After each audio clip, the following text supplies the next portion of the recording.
Tara guys, sabahan niyo akong tikman ang mga pagkain ng iba't ibang bansa dahil nag-celebrate yung Saint Pat ng kanilang International Day. So, meron mga pagkain ng taga-Romania, mga Slovakia, halos lahat ng country.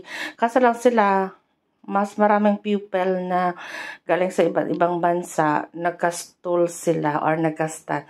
Pero si Saint kasi nag-iisa lang siyang Pinoy sa school nila. So, wala siyang stand. Maybe next year.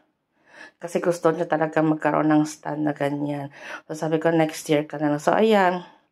Yung iba't ibang bansa, nagdala sila ng mga souvenirs, toys, food, national costume ng kanilang mga bansa. Ayan, may Poland. Ayan, may Cayman Island. May Pakistani, Nigerian, ayan, Pakistani, Bangladesh.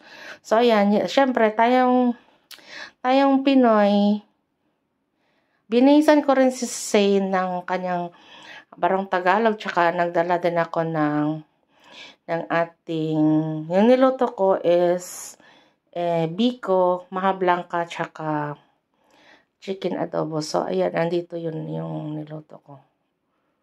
Or, well, nakalimutan na. Ayan, dyan. So, ayan na guys. Thank you.